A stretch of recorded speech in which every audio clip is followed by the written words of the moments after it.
Hey guys, very good morning. Today we are going to discuss the book of Deuteronomy. Introduction. Title. The Hebrew name of the book is Elle Hedebarim. These are the words, or more simply Devarim.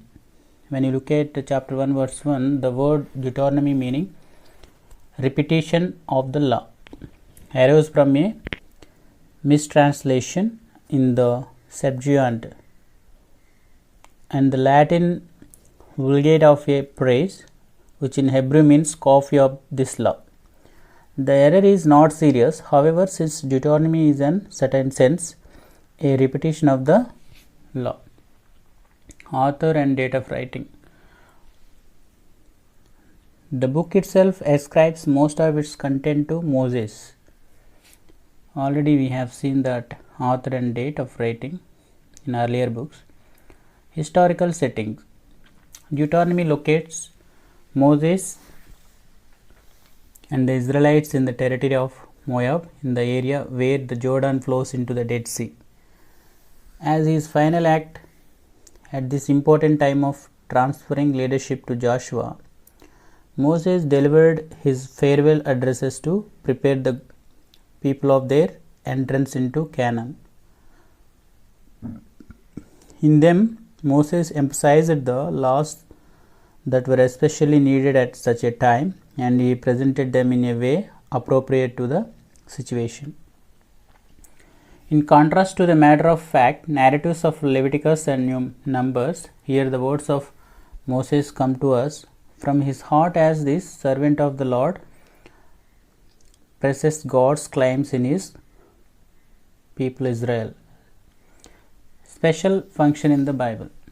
The trajectory of the story that unfolds in Genesis, Numbers seems to call for an account of the conquest of Canaan as found in Joshua to bring closer to the moment from promise to fulfillment.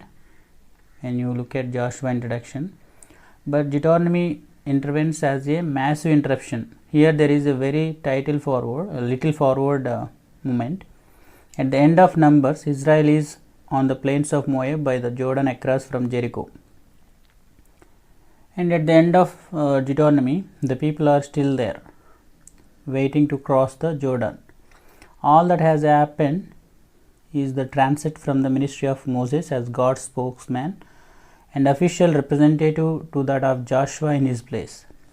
But Moses' final acts as the Lord's appointed servant for dealing with Israel are so momentous that Deuteronomy's account of them marks the conclusion to the Pentateuch.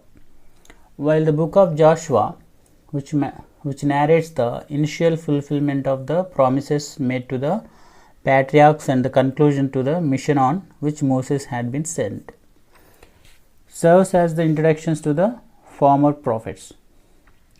So, Deuteronomy creates a long pause in the advancement of the story of redemption. The first one is of deliverance from bondage to a world power, Egypt, to a place in the earth where Israel can be free people under the rule of God.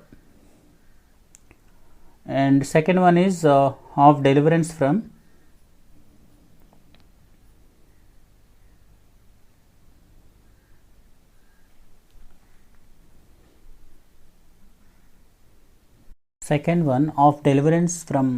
rootlessness in the post-Babel world, Abraham, Isaac and Jacob, to security and rest in the promised land.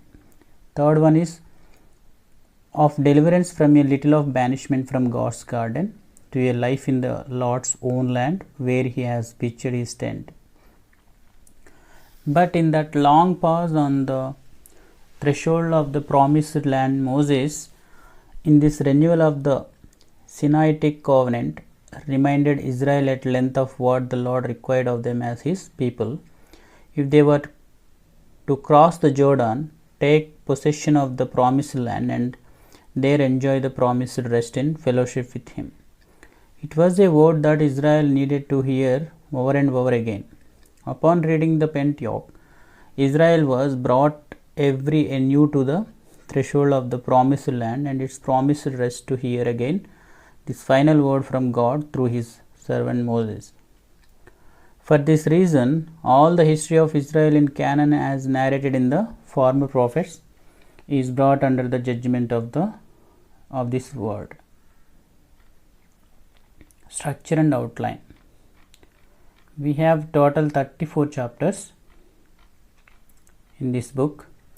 Deuteronomy's literature structure supports its historical setting by its interpretive, repetitive, reminiscent and somewhat irregular style. It shows that it is a series of more or less extemporaneous addresses, sometimes describing events in non-chronological order, but it also bears in its structure clear reflections of the suzerain vassal treaties of the preceding and then current Near Eastern states, a structure that lends itself to the biblical emphasis on the covenant between the Lord and his people.